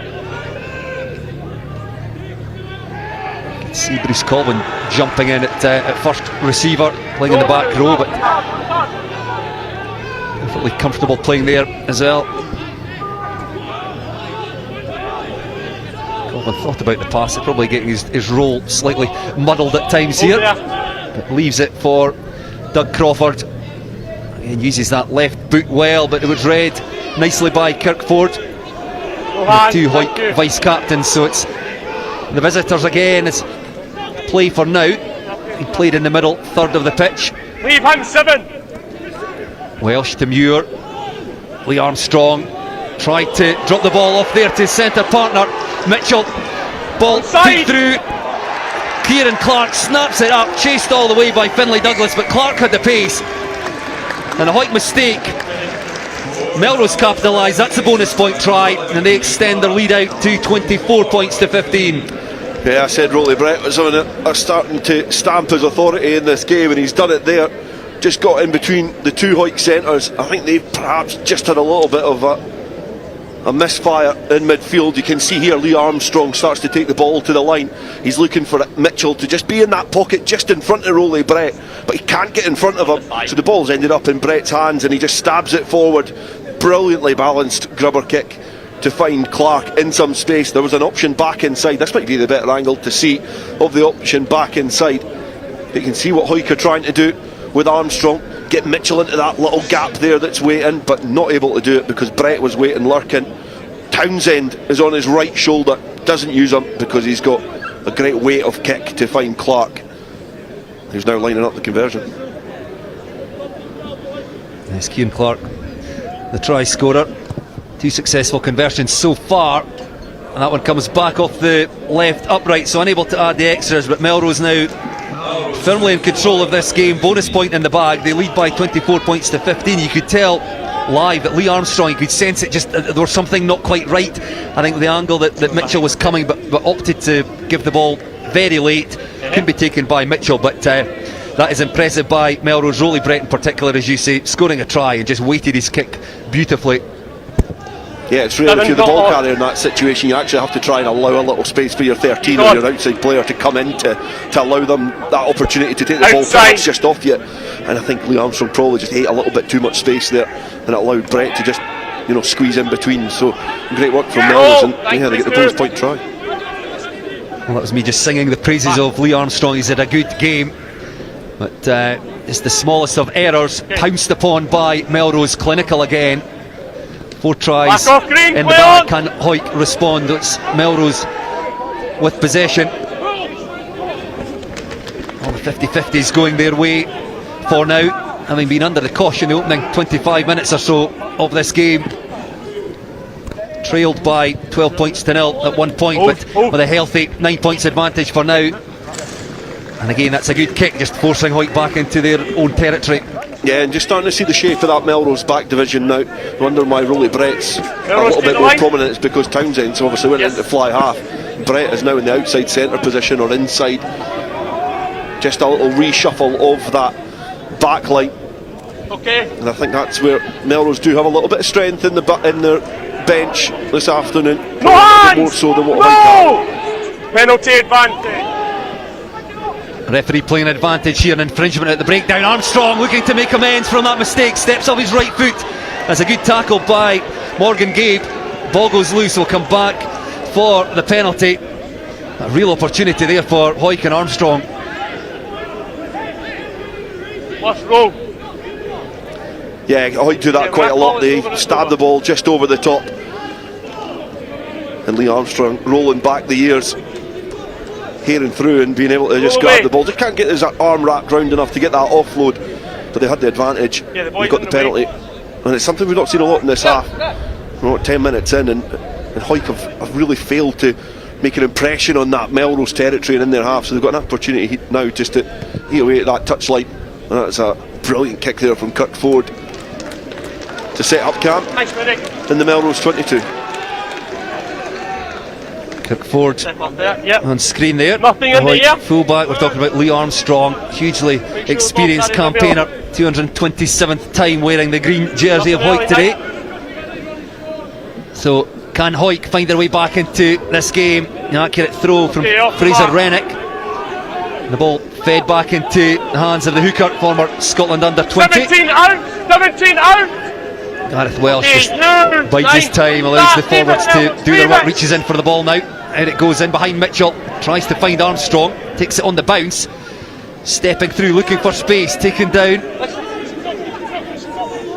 inside the 22. Sean Muir, the go-to man if Hawick wants some go forward. And Nicky Little, that's a good drive by Hawick. Ball comes squirting out the back, no knock on. Here goes Armstrong, space in front, looks for the winger, I don't think he'll need him. Armstrong reaches out, try scored, Lee Armstrong. Well, we spoke about the mistake, the break from Armstrong just a moment or two ago, taken down by Morgan Gabe, but this time the inside centre goes through, reaches out, touches down, and that gets Hawick right back into this one. Yeah, I think the miscalculation before from the Hawick centres, I did a Ford an opportunity for Melrose, but this time you can see what Lee Armstrong brings. Just that communication. He's screaming for the ball because he gets it there off Brunton. He's blasting for the ball to be launched into his path. He throws that dummy. He's got enough momentum. He knows where the try line is, and he's just able to squirm over. But you did say about the way that Hawick approach it. They've got the Restore Factory settings and Sean Muir. They just pass the ball to him, set up camp. Little gets a bit of momentum in the next passage of play. Ball comes loose and you're attacking a fragmented defence. So it was a good finish there from Lee Armstrong. Kirkford catches that one nicely, raises the flags, and it's a 2-point game. It's Melrose 24, Hawick 22. Yeah, it's an entertaining game. Make sure you're on side. Both sides From the kicking. really putting on a real good exhibition at Premiership rugby here. This was the carry from Nicky Little. They got stripped out of the hands, but you see the outstretched arm there. You see the screaming for the ball was Lee Armstrong. He's now got it in his clutches. He throws the dummy, and then he stretches over the line to get that bonus point try for Hawick. Well, the two teams sitting side by side in the middle of the Arnold Clark Premiership table. Melrose in 6th and Hawick in 7th, and little to separate them here. You can see what that means to Hawick winning themselves a penalty there. Yeah, again, good reaction from Hawick. They do have 3 tries, not got the bonus point yet, but from the restart there, great reaction from Hawick to win the penalty. It's always criminal when you're restarting if you give away any sort of infringement, be it a penalty or a knock-on.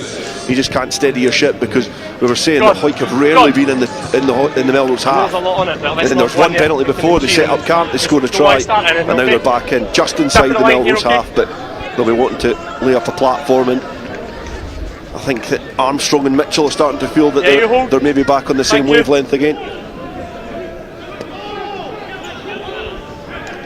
Game ball off the mark. Sam Frizzell plucks the ball from the air. Fraser Rennick in control at the back. Melrose applying the pressure, and away goes Rennick. He's got Welsh with him. And Hawick into the 22. Thumping tackle. But it's Hawick now with their tails up. Big tackle on Charlie Welsh. Still with Hawick. Nicky Little there. Sean Muir with the carry. Leave the ball. Hawick just inching their way towards that Melrose try line, 10 metres or so out. In comes Marcus Brogan as to help out. No hand, don't touch him. From Melrose. Thank you. Good ball retention here by Hawick. Happy to just make an inch or two at a time. Sean Muir again trying to pull in that Melrose defence. Again for now, holding their width well across to the Hawick right. So Hawick content just to keep things tight with the forwards for now. 6 or 7 metres out, slow ball. Russell Anderson this time, driving low into the heart of that Melrose defence. Slow again. Melrose defence holding firm. Now the Hawick backline sweep off to the left. And Welsh looking for space, comes to the right instead. That's good hands there, just looking for the bounce up into the hands of Kirkford. Ball knocked on though, so Hawick unable to profit, but you could see the sudden lift and almost excitement from Hawick there. They realised the opportunity was there, but it was Gareth Welsh, I think, went up a bit of a blind alley to the left, and by the time he'd come to the right, opportunity was lost. Melrose defence on the front foot, and then they force a knock on. Yeah, the movement of the backs in behind that passage of play is really impressive from Hawick, because they know what they're trying to do. They go towards the right hand side, all the backs are there, and then they flooded towards the left. They were almost matched up by the Melrose defenders, and then Mitchell comes back. He was the one that was going to create that natural overlap on this right hand side, but the pass just not going to hand. It just kind of ghosted right in front of Brunton, and then obviously Mitchell as well. So there's an opportunity passed them by for Hawick there, but again it comes off of a Melrose mistake. The penalty conceded inside Hawick territory. Kirkford kicks down the line, and then Hawick find themselves in a couple of minutes later deep inside Melrose territory. So Melrose are going to have to do well here to steady the ship, have a solid scrum and get out of their own 22, as Connor Spence is going to be replaced by Evan Davis. Looks like Spence has taken a sore one to the nose. So a replacement on the right wing. Davis for Spence. I'm like on a scrum, mate. And beside you. Evan Davis, one of two Canadians on the bench. Andrew Savalos, the replacement hooker. Evan Davis on for Connor Spence. On the right wing for Melrose. The home side surviving that raid by Hawick into the 22. Still have to clear their lines here.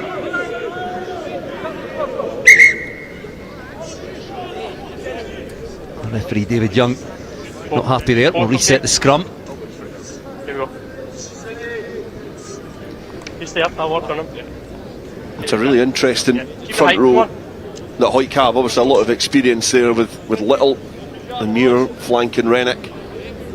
Rennick not a lot of appearances for Hawick as such, well over 100, but he's obviously played a lot of rugby elsewhere against a youngster in Ben White, experience of a Polish international, and obviously Logan Kirk, who's started to cement that hooker jersey for Melrose. So an interesting test and a battle in that front row.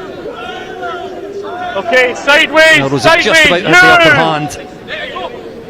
Certainly in the 10-minute period when Nicky Little was off the field of play. One of their tries scored by Will Ferry. 9 is on. Coming from that. Stay on. Melrose set up the position for the clearing kick. That doesn't go too far. Kirkford takes the ball on the Melrose 10-metre line. Rennick in as scrum half. Out it goes to Hughie Donaldson. Good carry by the Hawick second row. Slow ball, so Hawick just call the forwards round the corner once again, spearheaded by Sean Muir, the captain. Kyle Brunton asks for the ball. Low pass taken well off his bootlaces by Lee Armstrong. Appeals from Melrose. Felt they had won themselves a penalty there. Lee Armstrong again to the fore, bursting through, fending off tacklers up into the 22, looks for support. Hands in from Melrose, but it's still with Hawick. Momentum swung back the way of the Greens. Kirkford now dances his way into the 22, taken down. An important tackle by Luke Townsend. Duck him down. Sean Muir again, just charging onto the short pass of Gareth Welsh. Out it goes a little wider this time, Hughie Donaldson. And Hawick find themselves about 10 metres out again. Can they strike here? Lee Armstrong, lovely disguised pass to Mitchell, fights his way to the line. The referee awards the try. Andrew Mitchell, the try scorer. And the game swings back towards Hawick as they retake the lead. And that is the bonus point try now, but again, persistent work coming off of pressure from Hawick. Mistakes from Melrose initially has set them deep inside their own area, but when the ball goes wide again, set up the platform, and the big forwards to carry, clearing the lines at the breakdown. Welsh getting there quickly, and when the ball's passed away, you can see the great work that Armstrong does. He's certainly made amends for the earlier mix-up in midfield between him and Mitchell. He just gave Melrose the eyes, and he allows Mitchell just to spear through. A powerful, powerful player. Just able to stretch over, dot the ball down.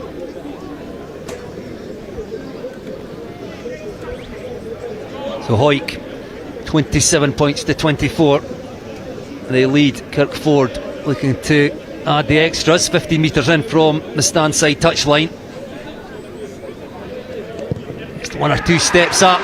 You could hear the cheers from the Hawick supporters over the far side of the pitch in the stand as soon as the ball left the boot of Kirkford.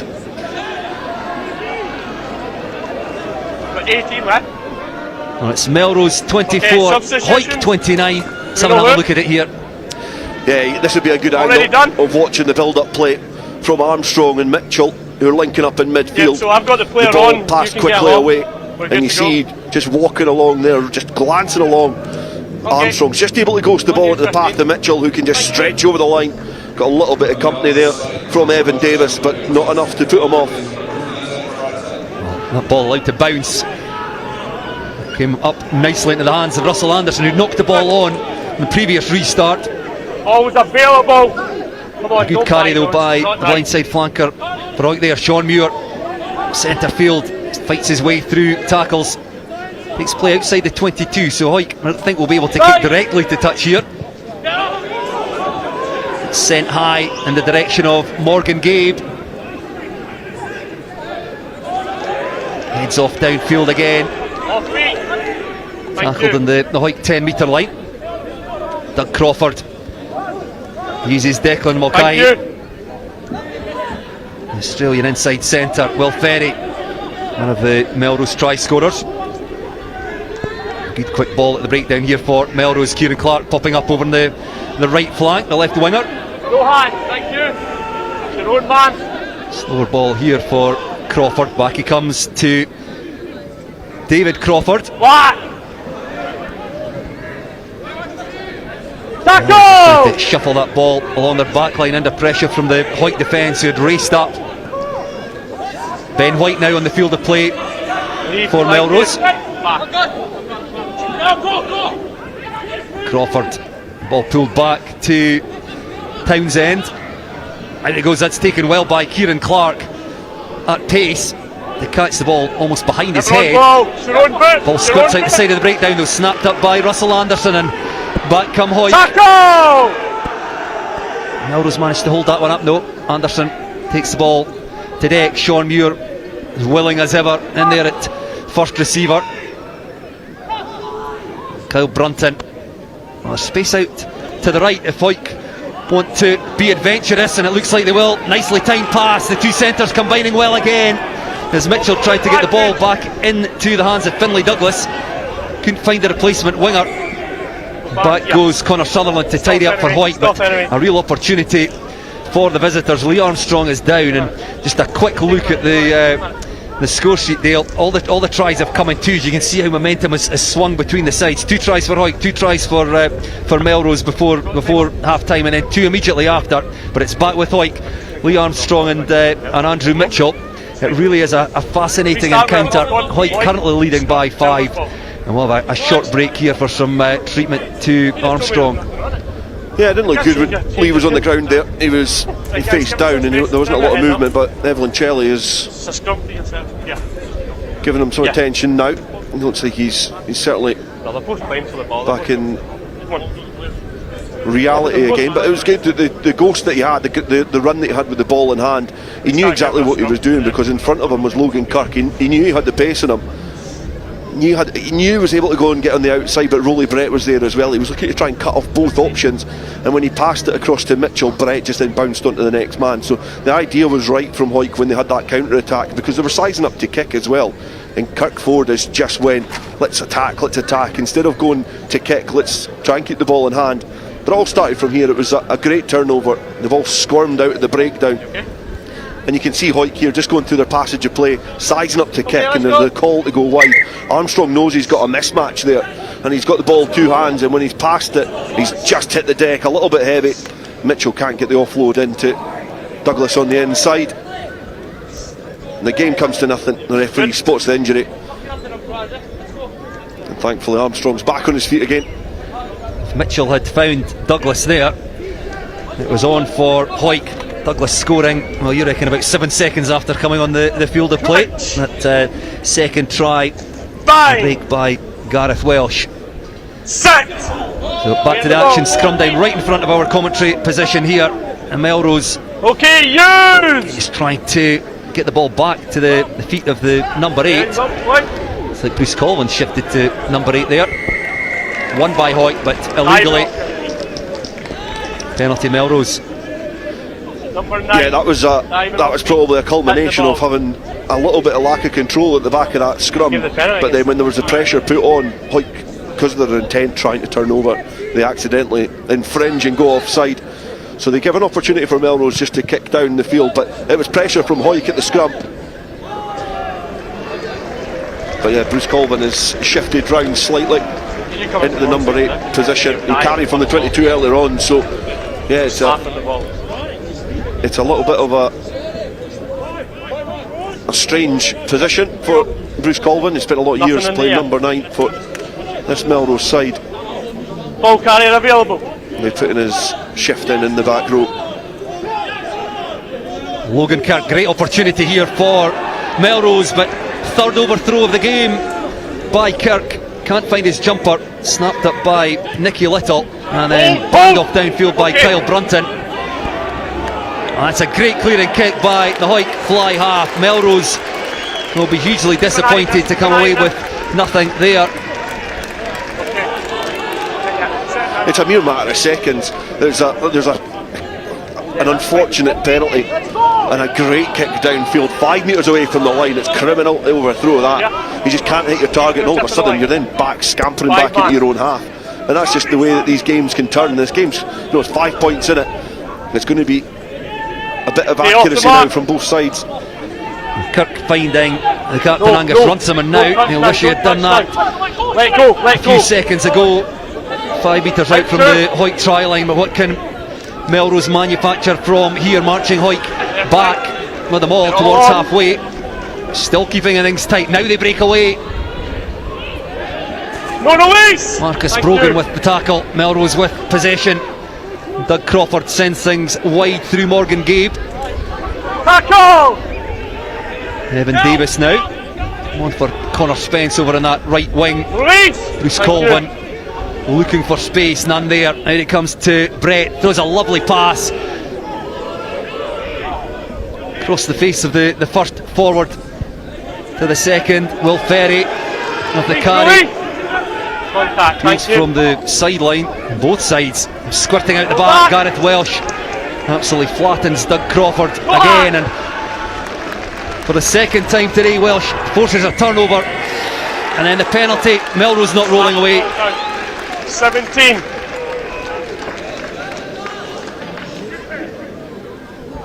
I'm not sure who gave away that penalty, because I was looking at the bodies coming up. I don't think it's in Doug Crawford's game to try and squirm his arm through, and then it was all Hawick players, so I think it might have been a penalty which had been given to Hawick, but it might have came off of a Hawick player anyway. However, it was just a little bit of a lack of awareness from Doug Crawford. The ball just in between his legs, rolling out of that breakdown. It meant that all the players were now on side. They flood through, put pressure on the scrum half. Thank you. And then it ends up in a turnover, and then from that turnover it's a penalty now. And we know what happened last time that Hawick got a penalty in this position. They kicked down into the 22, they had a bit of pressure, and then they got that try that brought them back into the game. Give me that a try from Armstrong, and then Mitchell's got them in front again. So a good position for Hawick to be in with about just over 10 minutes to go. Black 2, Melrose 2, you've been subbed as well. Policeman's corner, than they'll want to be playing in their own half. Henry here, just slap down. It's been attritional. Russell Anderson and Marcus Brogan both down, getting some treatment for Hawick. That looks like Logan Kirk making away, the Melrose hooker. So Andrew Ceballos, another Canadian on the bench, joining Evan Davis.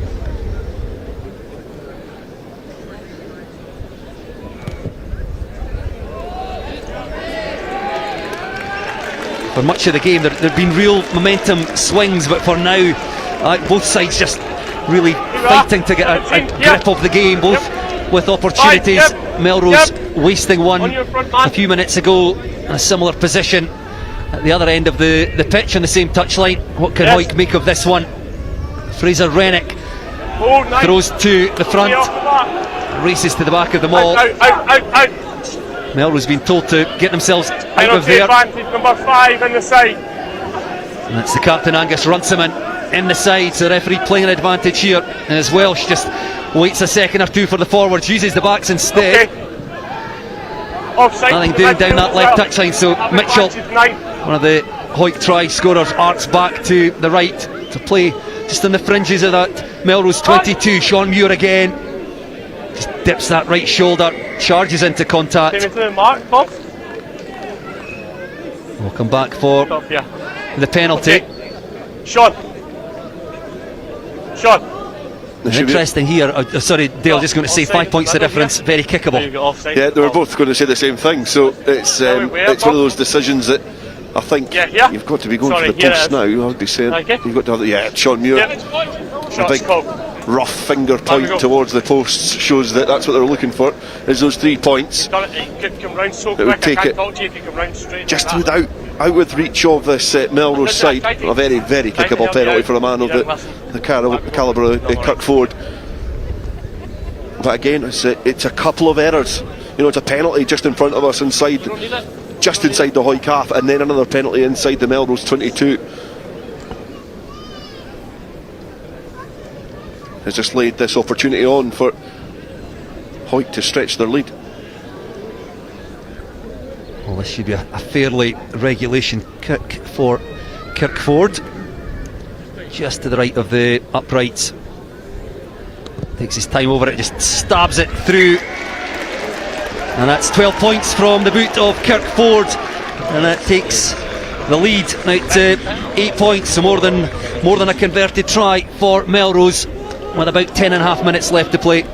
Yeah, it was a great take as well from the guy in the picnic bench in behind the sticks, because he got from the other side round to catch that, taking the plaudits, but it was a routine penalty from Kirkford, and again takes it towards that 8 points. Well, Melrose looking to challenge for the restart. First one's off the knee. One possession. You can hear the referee saying there, first came off the knee of one of the Melrose players, but then knocking it on. So we'll have another Hawick scrum, and I'm sure they'll try and just send the ball downfield and play the remaining 10 minutes down in Melrose territory. Yeah, it's 10 minutes left in the clock, but that's not 10 minutes of rugby. There's a limited amount of rugby that's going to be played with the ball in play, so Hawick will be trying to use all their experience to make sure that they're stretching that out as much as possible, taking their time getting to the scrum, playing rugby in the right areas, and just probably trying to limit Melrose's opportunities in the final stages of this game, which has swung both ways. It's been highly entertaining. Two men in the backfield for Melrose, and you could see the Hawick backline just having a quick word. It's been stolen though, so they're not going to get an opportunity to kick it or play it. I think that was Bruce Colvin coming up with possession for Melrose. An important intervention by one of their more experienced players. Rolly Brett into contact. Back it comes to the left, and Townsend fizzes that ball across to Evan Davis. And goes Kieran Clark to secure possession. Bruce Colvin in at scrum half. Huge amount of pressure coming on from that Hawick defence. Racing forward, ball goes loose, went back, so we still play on, but Melrose back on halfway now. As Will Ferry tries to hit his side back on the front foot. Colvin has perhaps moved in to scrum half. Doug Crawford no longer with us. Big carry by Jack Dobie, the loose head prop. Bruce Colvin will play the remaining 10 minutes or so at scrum half. What difference will that make for Melrose? Well, away goes down that right touchline, so there's your answer. Flings the ball infield, nobody there. Ball knocked on though by Hawick, so Melrose scrum. Yeah, you can see the experience of Bruce Colvin now in his more natural position of 9. You know, forcing that turnover at the scrum time. I was thinking at the scrum, how's he got that from number 8? But he's obviously moved into scrum half. Put that pressure on, gets the ball back on the Melrose side, and they start to look a little bit more confident, playing rugby in the right areas. Bruce Colvin makes the decision for his players for them when he's playing at number 9. So, you know, he's a really experienced campaigner. But they're going to have to score soon. They're going to have to score in the next couple of minutes if they want to try and have any opportunity of getting this victory. Fine. Set. And let's go. Okay, sideways, you. Colvin from the Melrose scrum out to Davis. Townsend again, a lovely long pass. Doesn't find his man though, and it's snapped up by Hawick. Nobody at home at the back for Melrose, so a good kick by Kirkford, and he'll be happy to see that ball. Well, it just rolls into touch. Andrew Mitchell was there with the chase, but Melrose, the ball slung out in the direction of the wing. Kirkford puts the ball into touch inside the 22. Yeah, 50-22. It was a well balanced kick, but it was great awareness from Finlay Douglas. You know, to get the ball, he's jumped. He knows that he's got a player outside him in a bit of space. He's just flung it back, and then afforded a lot of time to size up his options. Melrose on the attack. They've committed everybody to the attack. There's nobody in behind. and it means that Hawick straight away getting the attack here. Good throw by Fraser Rennick, the hooker. Has to fight to get the ball back though. Melrose hands coming through. I was unsighted by one of our cameras here. I hadn't realised that was a 50-22, so a really exceptional kick by Kirkford. Green, by we come, 2, let's go. It's Hawick the position inside the 22. And then Melrose concede another penalty, so Hawick an opportunity to put this ball further into the corner, the policeman's corner as it's known down here, just in front of the police station. Yeah, and from the maul there, it was a great accuracy. And Fraser Rennick was in a little bit of afters with Runciman, who I think perhaps was the player that was infringed, or who had infringed. The referee has given the penalty to Hawick. You know, for me, I'd be thinking about kicking it in the corner again. You know, there's no point in going for the penalty and then bringing play back up towards your own end. I think with a few minutes to remain with, you've got people like Fraser Rennick and Russell Anderson on the pitch that can hit their target. This is where it came from though. This kick, that lovely trundle and end over end ball which just curves off the field of play inside the 22 from Kirkford, and he's just stabbed it in the corner. It's another attacking platform on here for Hawick, and how they would love to get another try and cement this victory. Well, this will be difficult for Melrose to defend if Hawick are accurate at the line out. Fraser Rennick, the vice captain, and he goes long, taken by was that Hughie Donaldson. In goes Frizzle, and Hawick, the ball well set, driving towards the try line. It's in the hands of Fraser Rennick, and the hooker touches down, and that could well be the clincher for Hawick. Yeah, and you hear the ripple of applause here at the Greenyards. The travelling fans that are here have welcomed that try, but it was a well worked drive and maul, and the man who gets the try in the end is the man who found his target in the line out, and what was a difficult throw as well. Throws it towards the tail, it comes down, you can see it now start to twist towards that left hand side, finding that weak spot in the Melrose defence. The ball nestled in the chest of Rennick, who's just carried over the line. It's actually Runciman, the Melrose player, who's just dragging him over, but it's a well worked drive and maul. You can see all the Hawick players really camping down, just dragging that maul towards that try line. 50. And you show what it means as well.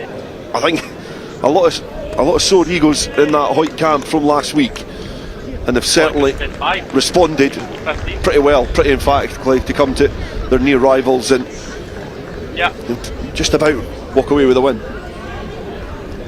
Kirkford standing over the conversion. The try came from his 50-22. They didn't score from the first line out. Melrose infringing, allowed Hawick to kick closer to the corner, accurate at the line out, and the hooker Fraser Rennick, the man to go over.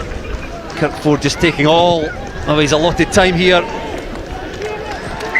and again no mistake, he's just missed one conversion today. 15 points now from the boot of Kirkford, and it's Melrose 24, Hawick 37.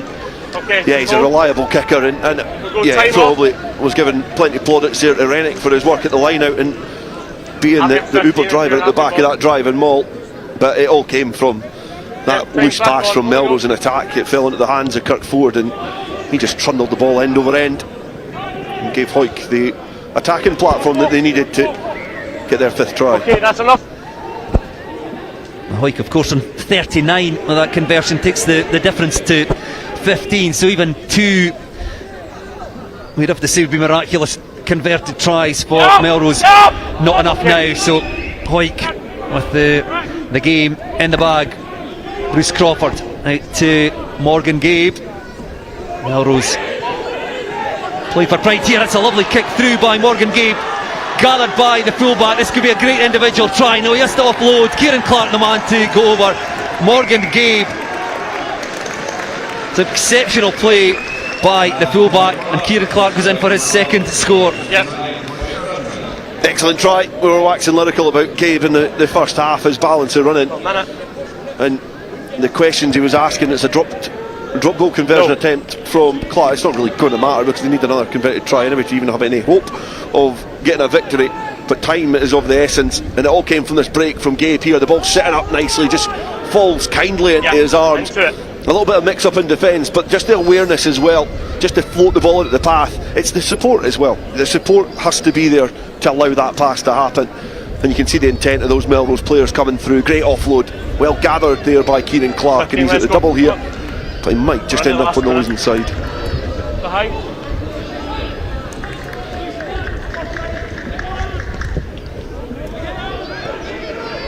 Kirkford then with the restart, judges that perfectly, couldn't have gone any closer to the touchline.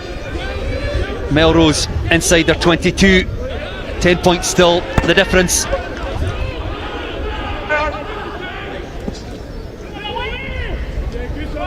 Five tries apiece.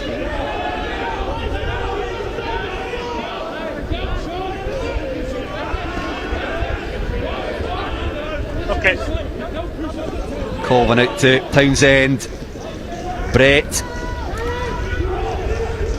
No steal. Did it fly half at inside Melrose centre ball. now to accommodate Townsend. Yeah.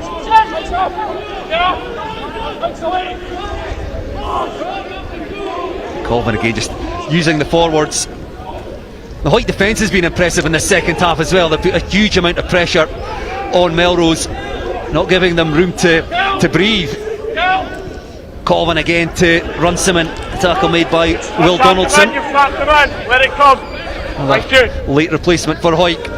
Colvin throws the dummy, taken down by Gareth Beyond. Welsh. Thank you. Scrum half. Back to his feet. Tries to win the ball back for Hawick. Brett again. Melrose keeping hold of the ball, finding it difficult to make ground here. The referee though playing a penalty advantage. Now they've got numbers over on the right hand side. Up over halfway, the tackle made by Charlie Welsh. A good breakout here by Melrose. Up to the Hawick 10 metre line now. Townsend takes the ball to the line. That's a nice offload by Runciman. Good play here by Melrose. Declan Mulcahy again on the outside, taken down by Frizzle inside the 22. Townsend has to go in and play scrum half. It really is end-to-end stuff here. This has been a hugely entertaining match. Turned over though by Hawick. And the referee said time is up. Kirkford stabs that ball into touch. Well, what a way to bounce back for Hawick, as you mentioned, Dale. 93 points to 0. They were defeated by Ayr last week.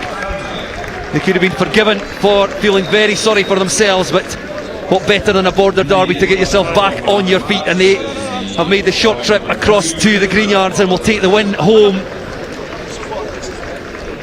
It finished 5 tries apiece. Melrose 29, Hawick 39, and what a match. Yeah, first and foremost, it was an excellent game. It was full of grunt. It was had a bit of spice to it. Loads of tries, loads of open rugby, and it was a really good game between these two sides. But I think the final 10 seconds of that game epitomised Hawick's attitude. It was a scavenging challenge from Donaldson, who got back and made the cover tackle, and then it was a turnover from Sam Frizzle, and then they kicked the ball off the field of play. Excellent game between these two sides, and yeah, it's Hawick who are the victors, and probably in the balance of play, you've got to say they were probably 10 points better than Melrose on the day. Well, an enthralling encounter. It swung from side to side. 2 tries for Hawick, and then back came Melrose with 2 tries of their own, trailed by 3 points gone in at half time, but then 2 tries for the home side just immediately after half time. They led by 24 points to 15, and you felt at that stage that Melrose would perhaps run away with it, but back came Hawick. 3 tries to race out into a 39 points to 24 lead. And here we go, let's have a look at the second half action. And it was Rolly Brett, 2 minutes into the half. Fly half, you don't really expect to be battering their way through a Hawick defence. Yeah, I think that was probably a hallmark of the fact he'd been shifted out slightly, and he's made an acute line back inside towards that tight congested area, and he's just been able to puncture through. It was a great angled run from the guy who started at with number 10 on his back. He shifted out one, but you see that run back in field, and just crashes over. Knew he had the momentum, and he knew he had somebody who was in his own weight category there with Kirk Ford that he could help walk over the line. It echoes of the Andrew Mitchell try for Hawick, the first one, but that was the kick through by the same man. Brett bounced up kindly into the hands of Kieran Clark, and 7 minutes into the second half, it was all Melrose. Yeah, Brett was very prominent in the second 40, and this was one of his standout moments. Mitchell and Armstrong just not able to link up there efficiently enough, which they had been doing for the rest of the game. And Brett was just in the right place at the right time. He had an option back on the inside in Townsend, but showed a really cute touch there in terms of just dribbling that ball and allowing Kieran Clark to gather and go over for a try. So 24 points to 15, Melrose led at this point, but Hawick are never going to give up. Back up into the 22, 3 tries, Lee Armstrong scoring the first of them. Yeah, it came from momentum from Nicky Little's drive. It was Sean Muir took the initial carry, but you're probably going to see here, just in the back of this passage of play, you're going to see Lee Armstrong's hand go up. When the ball goes loose, he is screaming for that ball, and that's the communication which triggers that movement, that change of direction, and it's quickly to the hands of Brunton, to somebody who's got space to run. He can eat up that ground, and then he can crash over for that try. Well, both centres scoring. Armstrong with the first one, Andrew Mitchell with his second try, extending the Hawick lead. Yeah, obviously Mitchell got a brace. I think he's really well supported. I think Lee Armstrong brings out the best of Andrew Mitchell, probably one of the form players, if not one of the best players in Premiership rugby. But it's players like Armstrong that bring out the best of him, because he does things like this. When the ball's going through the hands, Hawick go through their passages of play. They're using their big players, Frizzle carrying up well there, and then they know that they can give the ball to another playmaker like Armstrong, shows Melrose the eyes, and then it's the power and the pugnacious nature of Andrew Mitchell just to barge over the line. He can carry a few players with him, and he gets another try. He's prolific in terms of try scoring for Hawick. Well, Kirk Ford converted both of those tries, kicked a penalty, and then Fraser Rennick, you can see at the back of the mall there, powerful play by the Hawick pack. That came from the 50-22 by Kirk Ford. He really was instrumental in that Hawick win today. Yeah, he was. He's a really calm character at the back of the pitch for Hawick, and he was able just to put them in a good position. And after that, this is Hawick of old. You know, that strong, powerful driving maul up front. They could go over, and then this is pretty much the opposite of that. Morgan Gade, he gathered his own kick. This was the final score of the game, but it was great work from Melrose to just get back, or give themselves a lifeline to try and get back into the game. That was a great offload from fullback Gabe, who had a really good game for Melrose. You can see here, just gathering his own kick. You don't get to see just the start of it. Just able to go inside a couple of players. A great offload there into the path of Clark, who also had a good. There's a lot of players on that pitch today which played their part in treating everybody that came to the Greenyards today, and those that are watching the coverage, to what was a fantastic game of Premiership rugby. Yes, sizable crowd here, as you would expect for a border derby. 10 tries in total, 5 apiece. And just a quick look there at the fixtures. So we can ignore the dates there. At the top, Ayr up against Heriots, the top two going head to head, and well, it was obviously a tight one down there at Milbray, but Ayr extending their lead at the top. I think that pretty much secures home advantage for them in the semi-final and the final. It could well be a repeat of that in 5 weeks' time. And then Glasgow Hawks pushing Watsonians, very close. Watsonians sitting in third.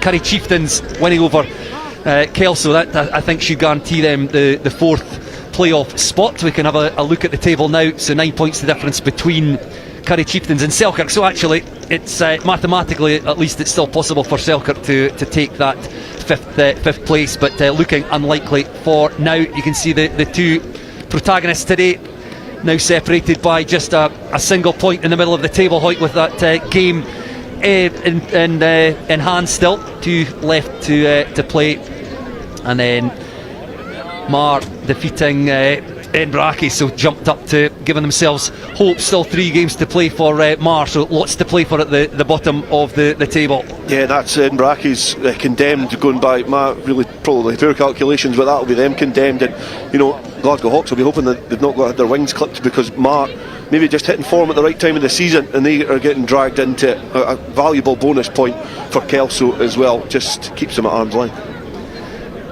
Well, Dale, thank you very much. Confirmation there of the full-time score here at the Greenyards. Melrose Rugby 29, Hawick 39, and that's it for our coverage today. We'll be back in a fortnight on Saturday the 5th of April for one of the Premiership playoff matches. Kick-off in that one at 4:10, followed by the Arnold Clark Men's Premiership Final on Saturday the 26th of April at 4:30. Until then, from all of us here at the Greenyards, thank you for watching.